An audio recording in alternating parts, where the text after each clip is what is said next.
Hello बच्चों, कैसे हो आप? उम्मीद है आप सब अच्छे होंगे। ये आपकी 12th class geography subject lesson number 6 द्वितीय क्रियाएं। बेटा, आज इस वाली वीडियो में मैं आपको लॉन्ग क्वेश्चन बताऊंगी जो इम्पोर्टेंट हैं इस चैप्टर से, उनको हम कवर करेंगे। तो आइए उन्हें हम देखते हैं। हमारा क्वेश्चन नंबर 1, तो ये देखिए, ये हमारा क्वेश्चन नंबर 1 जो बहुत इंपॉर्टेंट है, 5 मार्क्स वाला है। क्वेश्चन नंबर 16 आपके सपोर्ट मटेरियल से, लेसन 6 द्वितीय क्रियाएं। उद्योगों की स्थापना को प्रभावित करने वाले कारक कौन से हैं? या इसको इस तरीके से भी पूछा जा सकता है बच्चों कि उद्योगों का स्थानीयकरण किन तत्वों पर निर्भर करता है। अथवा ये क्वेश्चन इस तरीके से भी आ सकता है, संसार में उद्योगों की अवस्थिति मतलब लोकेशन को, कहाँ लगाए जाएं उद्योग, कोई भी उद्योग कहाँ लगाया जाएगा, उसको क्या चीज़ें इंपॉर्टेंट इफ़ेक्ट करती हैं, उनके बारे में हमें बताना है। या बेटा, ये क्वेश्चन इस तरीके से भी आ सकता है, ये बहुत ज़्यादा बार आने वाला क्वेश्चन है, बहुत इंपॉर्टेंट क्वेश्चन है कि संसार में उद्योगों की स्थिति को प्रभावित करने वाले किन्हीं 5 कारकों को उदाहरण सहित स्पष्ट कीजिए। या इसे ऐसे भी पूछा जा सकता है कि बड़े पैमाने पर लगाए जाने वाले उद्योग विभिन्न स्थितियों का चुनाव क्यों करते हैं। औद्योगिक स्थिति को प्रभावित करने वाले किन्हीं 4 कारकों को स्पष्ट कीजिए। मेनली इस पूरे क्वेश्चन में जो हमसे पूछा जा रहा है कि हम कोई भी उद्योग, कोई भी फैक्ट्री, कोई भी बिजनेस को कहाँ लगाएं, तो क्या क्या ऐसे फैक्टर होते हैं जो हमें बताते हैं, हमें इंडिकेट करते हैं कि किस उद्योग को कहाँ पर लगाना चाहिए।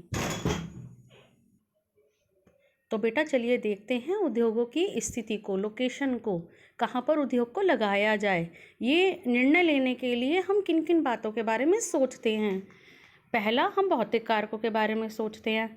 मतलब अगर मुझे कोई उद्योग लगाना है तो मैं सोचूंगी, मुझे मान लीजिए चीनी बनानी है, ठीक है, मुझे चीनी की मिल लगानी है, तो मैं सबसे पहले सोचूंगी चीनी बनाने के लिए मुझे गन्ने की ज़रूरत पड़ेगी। गन्ना क्या हो गया, मेरा कच्चा माल। तो गन्ना मुझे कहाँ से मिलेगा? फिर मुझे याद आएगा, उत्तर प्रदेश के सहारनपुर में बहुत सारा क्षेत्र है जहाँ गन्ने की खेती की जाती है। मुरादाबाद के आसपास भी गन्ने की खेती की जाती है, तो वहाँ से मुझे मेरा कच्चा माल मिल जाएगा, तो मैं वहाँ पर अपना उद्योग लगा सकती हूँ। ठीक है, ये एक फैक्टर है कि मुझे चीनी मिल को कहाँ लगाना है। तो कच्चे माल की उपलब्धता के आधार पर हम ये निर्णय ले सकते हैं कि हमें अपना उद्योग कहाँ लगाना चाहिए। दूसरा, अनुकूल जलवायु। वहाँ पर जहाँ हम उद्योग लगाना चाहते हैं, हमारे उद्योग के लिए जलवायु भी अनुकूल होनी चाहिए। अगर मुझे चीनी की मिल लगानी है तो जो गन्ना क्षेत्र है वो ऐसा होना चाहिए जहाँ पर गन्ने का रस ज़्यादा दिनों तक गन्ने में रहे। ऐसी जलवायु नहीं होनी चाहिए कि गन्ने का रस जल्दी सूख जाए। उद्योगों के लिए बेटा जल बहुत ज़रूरी होता है, जल की उपलब्धता भी चाहिए, शक्ति के साधन भी चाहिए। मतलब हमारे उद्योगों को चलाने के लिए इलेक्ट्रिसिटी, मशीनों को चलाने के लिए इलेक्ट्रिसिटी की भी हमें ज़रूरत होगी। आइए इनके बारे में विस्तार से देखते हैं। हमारा बेटा पहला पॉइंट है कच्चे माल की उपलब्धता। मैंने आपको अभी एग्जाम्पल दिया है, हमें जो भी उद्योग लगाना होता है उसके लिए बेस मटेरियल जिसकी हमें ज़रूरत होगी वो हमें कहाँ से मिलेगा। तो जहाँ वो हमें सरलता से मिल जाएगा हम वहाँ पर ही अपना उद्योग लगा लेंगे। उद्योग के लिए कच्चा माल अपेक्षाकृत सस्ता, सरलता से परिवहन योग्य होना चाहिए। भारी वजन, सस्ते मूल्य और वजन घटाने वाले पदार्थों, शीघ्र नष्ट होने वाले पदार्थों पर आधारित उद्योग कच्चे माल के स्रोत के समीप ही स्थित हों, जैसे कि लौह इस्पात उद्योग और चीनी उद्योग। लौह इस्पात उद्योग में जितना भी रॉ मटेरियल, कच्चा माल हमें चाहिए होता है वो वज़नी होता है, भारी होता है। उसे ज़्यादा दूरी तक अगर हम ट्रांसपोर्ट करेंगे तो हमें ज़्यादा खर्चा आएगा, समय भी लगेगा। इसलिए जहाँ पर भी ये सभी इसमें ज़रूरत का कच्चा माल उपलब्ध हो, हमें लौह इस्पात उद्योग को भी बेटा वहीं लगाना चाहिए। और चीनी उद्योग, गन्ना इसका कच्चा माल है, कच्चा पदार्थ है। तो जहाँ पर भी हमारे गन्ना उत्पादक क्षेत्र है, हमें चीनी मिल की स्थापना भी वहीं पर करनी चाहिए। लेकिन अगर कोई ऐसा सामान है जिस पर जो दूरी है वो उस पर प्रभाव नहीं डालती है उसकी क्वालिटी पर, और उस कच्चे माल को वज़न में वो कम है, उसे सरलता से कहीं भी लाया ले जाया जा सकता है, तब हम कच्चे माल की उपलब्धता वाले फैक्टर को छोड़कर अन्य जो कारक हैं उन पर जोर दे सकते हैं कि हाँ किसकी हमें ज़्यादा ज़रूरत है, कहाँ पर हमें अपना उद्योग लगाना चाहिए। दूसरा, अनुकूल जलवायु। अनुकूल जलवायु में बेटा ऐसे होता है, कुछ उद्योग विशेष प्रकार की जलवायु में ही स्थापित किए जा सकते हैं। उदाहरण के लिए दक्षिण भारत में सूती वस्त्र उद्योग विकसित होने के लिए नमी वाले पर्यावरण का लाभ मिलता है। इससे जब धागे को बनाया जाता है तो धागा बार बार टूटता नहीं है। नमी वाले वातावरण का ये प्रभाव होता है। नमी के कारण कपास से वस्त्र की कताई आसान हो जाती है। अत्यधिक ठंडे व अत्यधिक गर्म प्रदेशों में उद्योगों की स्थापना कठिन कार्य हो जाता है। तो जो भी हम उद्योग लगाएं वहाँ की जलवायु उसके अनुकूल होनी चाहिए। नंबर 3, शक्ति के साधन।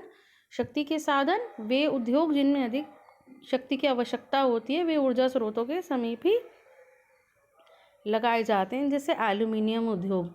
शक्ति के साधन में बेटा हम 2 तरह की विद्युत का उपयोग करते हैं, एक तो जो कोयले से उत्पन्न होती है और दूसरा जो जल विद्युत होती है।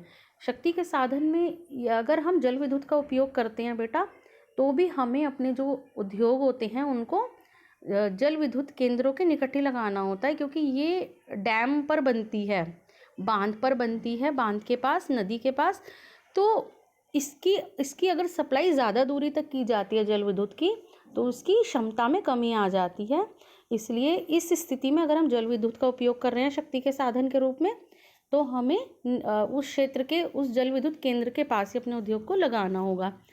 ये इसलिए ये एक इम्पॉर्टेंट कारक है। अगर हम जल विद्युत का उपयोग कर रहे हैं तो हमें इस पॉइंट को ध्यान रखना होगा उद्योग को लगाते समय। फोर्थ आपका है बेटा श्रम की उपलब्धता। श्रम का मतलब हो गया इंसान, व्यक्ति, वो लोग जो उस उद्योग में काम करेंगे। बढ़ते हुए यंत्रीकरण मतलब ऑटोमेशन आ गया है, मशीनों का ज़्यादा उपयोग होने लगा है, ऑटोमेटिक मशीन आ गई हैं, इसलिए श्रमिकों की निर्भरता कम हो गई है। अब लोग मशीनों पर निर्भर हो गए हैं, व्यक्तियों पर कम निर्भर हो गए हैं। लेकिन कुछ प्रकार के उद्योगों में अब भी कुशल श्रमिकों की ज़रूरत होती है।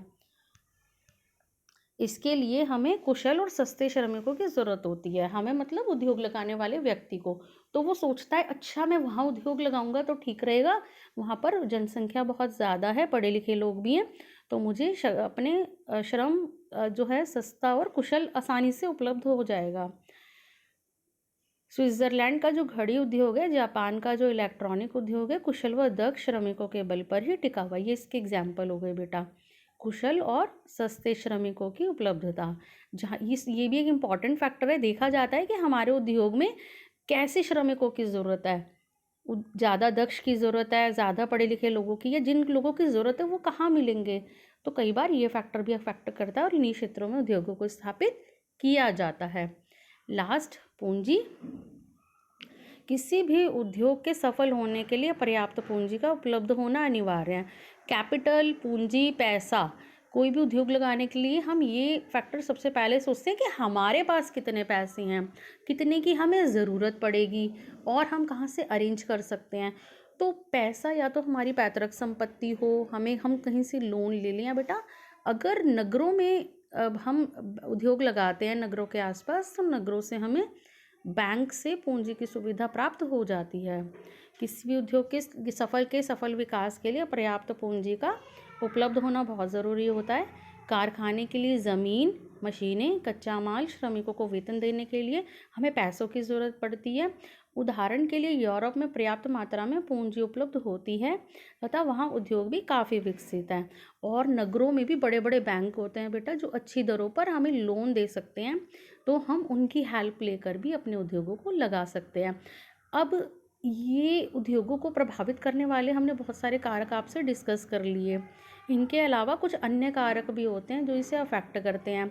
जब भी कोई व्यक्ति उद्योग लगाता है तो सबसे पहले वो इन कारकों में से देखता है, क्या मेरे पास ज़मीन है, क्या मेरे पास कितनी पूंजी है, या हमारे आजकल समाज की क्या मांग है, किस चीज़ की डिमांड ज़्यादा है। तो कई बार हम मार्केट के डिमांड को देखते हुए भी अपने उद्योगों को लगाते हैं और क्या बनाया जाए इस चीज़ का निर्धारण करते हैं। क्योंकि जब हम ये सोचते हैं ना कि क्या बनाना है, उसके बाद भी हम बाकी अन्य कारकों पर ध्यान देते हैं कि हाँ, अगर हमें सूती वस्त्र उद्योग खोलना है तो वो हमें गुजरात या महाराष्ट्र में ही खोलना होगा, इस या उससे जुड़ा कोई और कार्य करना होगा। उम्मीद है आपको ये क्वेश्चन समझ आ गया होगा।